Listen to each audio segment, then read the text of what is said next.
Assalamualaikum warahmatullahi wabarakatuh.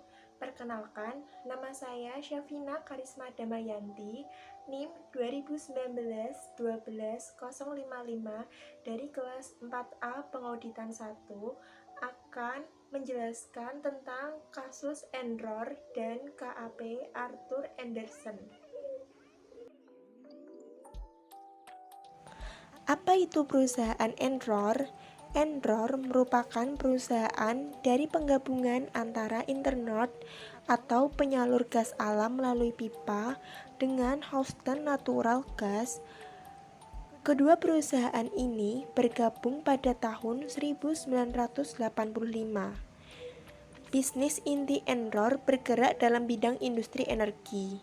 Kemudian melakukan diversifikasi usaha yang sangat luas, bahkan sampai pada bidang yang tidak ada kaitannya dengan industri energi. Diversifikasi usaha tersebut antara lain meliputi future transaction, trading komoditi non-energi, dan kegiatan bisnis keuangan. Kasus perusahaan Enror.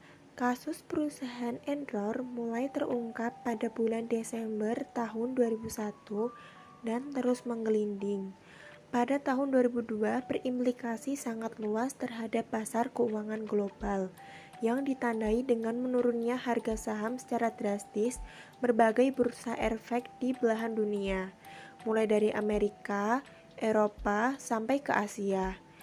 Enror, suatu perusahaan yang menduduki ranking 7 dari 500 perusahaan terkemuka di Amerika Serikat dan merupakan perusahaan energi terbesar di Amerika Serikat yang jatuh bangkrut dengan meninggalkan hutang hampir sebesar 31,2 miliar US dollar. Jeffrey Skilling menjelaskan kebangkrutan Enror disebabkan terganggunya proses bisnis akibat kredit rating perusahaan menurun pada November 2001. Hal ini dikarenakan sebagai perusahaan trading membutuhkan rating nilai investasi untuk melakukan perdagangan dengan perusahaan lain. Tidak ada nilai yang baik, maka tidak ada akan perdagangan. Terjadinya penurunan nilai rating investasi perusahaan disebabkan oleh hutang yang terlalu besar, yang sebelumnya tidak tercatat dalam neraca off balance sheet, kemudian diklasifikasikan ulang sehingga tercatat dalam neraca on balance sheet. Hutang yang tidak hanya sebesar 13 juta US dollar, tetapi bertambah hingga sebesar 38 juta US dollar. Klasifikasi ulang dilakukan karena terdapat banyak Special Purpose Entity atau SPIS dan kerjasama yang tidak tercatat dalam neraca yang memiliki banyak hutang, sehingga terjadi ketidakcocokan saat dilakukan konsolidasi ulang yang kemudian menyebabkan nilai ekuitas perusahaan jatuh. Kasus Enror melibatkan kantor akuntansi publik Arthur Andersen. Manajemen Enror telah melakukan window dressing dengan cara menaikkan pendapatan senilai 600 juta US dollar dan menyembunyikan utangnya sebesar 1,2 miliar US dollar dengan teknik off balance sheet.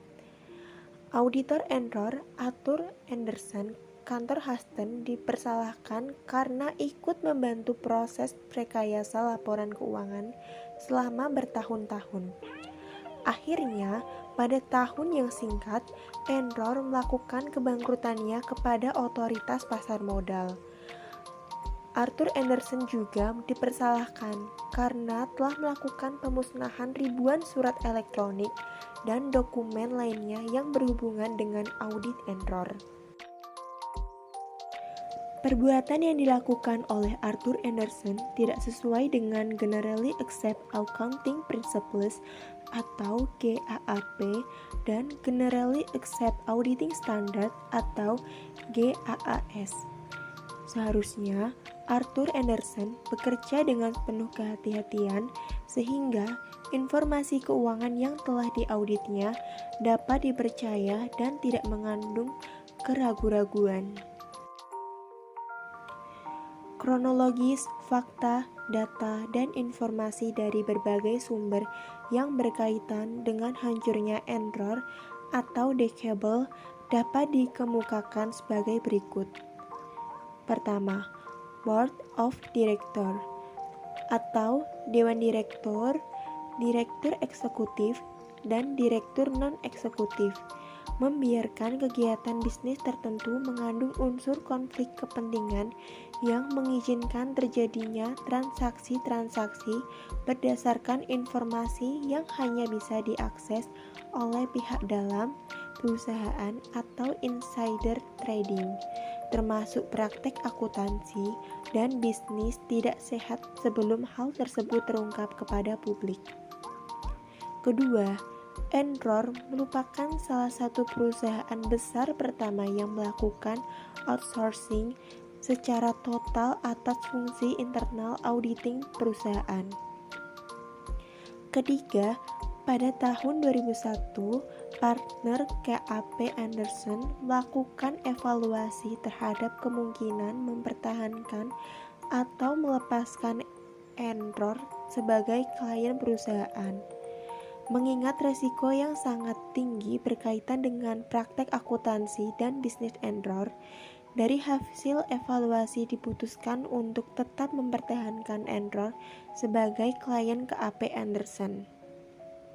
Keempat, salah seorang eksekutif Enror dilaporkan telah mempertanyakan praktek accounting perusahaan yang dinilai tidak sehat dan mengungkapkan kekhawatiran berkaitan dengan hal tersebut kepada CEO dan partner KAP Anderson pada pertengahan 2001. CEO Enror menugaskan penasehat hukum perusahaan untuk melakukan investigasi pada kekhawatiran tersebut, tetapi tidak memperkenankan penasehat hukum untuk mempertimbangkan yang melatar belakangi akuntansi yang dipersoalkan. Hasil investigasi oleh penasehat hukum tersebut menyimpulkan bahwa tidak ada hal-hal yang serius yang perlu diperhatikan. Kelima, pada tanggal 16 Oktober 2001, Enror menerbitkan laporan keuangan triwulan ketiga. Dalam laporan itu disebutkan bahwa laba bersih Enror telah meningkat menjadi 393 juta US dollar, naik 100 juta US dollar dibandingkan periode sebelumnya. CEO Enror, Ken Lay, menyebutkan bahwa Enror secara berkesinambungan memberikan prospek yang sangat baik. Ia juga tidak menjelaskan secara rinci tentang pembebanan biaya akuntansi khusus atau special accounting charge atau expense sebesar 1 miliar US dollar yang sesungguhnya menyebabkan hasil aktual pada periode tersebut menjadi rugi 644 juta US dollar. Pada tanggal 2 Desember 2001, Enror mendaftarkan kebangkrutan perusahaan ke pengadilan dan memecat 5.000 pegawai. Pada saat itu, terungkap bahwa terdapat hutang perusahaan yang tidak dilaporkan senilai lebih dari 1 miliar US dollar. Dengan penangkapan ini, nilai investasi dan laba yang ditahan atau retained earning berkurang dalam jumlah yang sama. Ketujuh, dana pensiun Enror sebagai besar diinvestasi dalam bentuk saham Enror. Sementara itu, harga saham Enror terus menurun sampai hampir tidak ada nilainya. Kedelapan, KAP Anderson diberhentikan sebagai auditor Enror pada pertengahan Juni 2002. Sementara KAP Anderson menyatakan bahwa penugasan audit oleh Enror telah berakhir pada saat Enror mengajukan proses kebangkrutan pada 2 Desember 2001. Tanggal 22 Maret 2002, mantan Ketua Federal Reserve Paul Volcker yang direkrut untuk melakukan revisi terhadap praktek audit dan meningkatkan kembali citra KAP Anderson, mengusulkan agar manajemen KAP Anderson yang ada diberhentikan dan membentuk suatu komite yang diketuai oleh Paul sendiri untuk menyusun manajemen baru. Pada tanggal 26 Maret 2002, CEO Anderson, Joseph Berandino, mengundurkan diri dari jabatannya. Tanggal 8 April 2002, seorang partner KAP Anderson, David Duncan, yang bertindak sebagai penanggung jawab audit Enror, mengaku bersalah atas tuduhan melakukan hambatan proses peradilan dan setuju untuk menjadi saksi kunci di pengadilan bagi kasus KAP Anderson dan Enror. Pada tanggal 9 April 2002, Jeffrey McMahon mengumumkan pengunduran diri sebagai presiden dan chief operating officer Enror yang diberlaku efektif untuk 1 Juni 2002. Pada tanggal 15 Juli 2002, juri federal di Houston menyatakan KAP Anderson bersalah telah melakukan hambatan terhadap proses peradilan. Dampak kasus Enror dan KAP Anderson. Adapun dampak dari kasus ini adalah sebagai berikut. Pertama, pemerintah Amerika Serikat menerbitkan Sarbanes-Oxley Act atau XOX untuk melindungi para investor dengan cara meningkatkan akurasi dan reliabilitas pengungkapan yang dilakukan perusahaan publik. Selain itu, dibentuk pula PCAOB atau Public Company Accounting Oversight Board yang bertugas 1. Mendaftar KAP yang mengaudit perusahaan publik. Kedua, menetapkan atau mengadopsi standar audit, pengendalian mutu, etika, independensi, dan standar lain yang berkaitan dengan audit perusahaan publik. Ketiga, melaksanakan kewajiban lain yang diperlukan untuk meningkatkan standar profesional di KAP. Keempat, meningkatkan ketaatan terhadap SOX, peraturan PCAOB, dan standar profesional, peraturan pasar modal yang berkaitan dengan audit perusahaan publik. Kedua, perubahan-perubahan yang ditentukan oleh Sarbanes-Oxley Act tujuannya untuk 1. Menjamin independensi auditor, maka KAP dilarang memberikan jasa non-audit kepada perusahaan yang diaudit. Kedua, membutuhkan persetujuan dari audit komit perusahaan sebelum melakukan audit. Ketiga, melarang KAP memberikan jasa audit jika audit partnernya telah memberikan jasa audit tersebut selama 5 tahun berturut-turut kepada klien tersebut.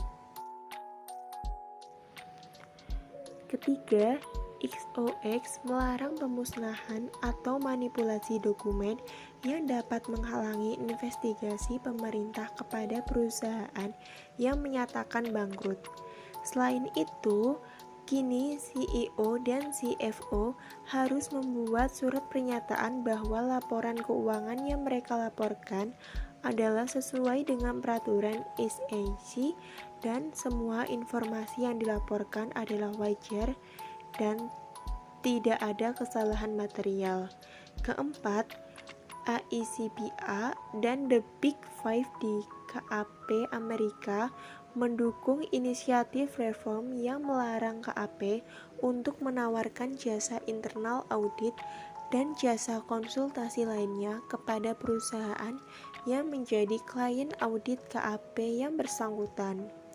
Kelima, John Wichen dan Ira Milsit, ketua bersama Blue Ribbon Committee SEC, mengeluarkan rekomendasi tentang perlunya Kongres menyusun undang-undang yang mengharuskan perusahaan go public melaksanakan dan melaporkan ketaatannya kepada pedoman corporate governance. Cukup sekian materi yang saya berikan tentang kasus Enror dan KAP Arthur Andersen. Jika ada salah kata, saya mohon maaf. Wassalamualaikum warahmatullahi wabarakatuh.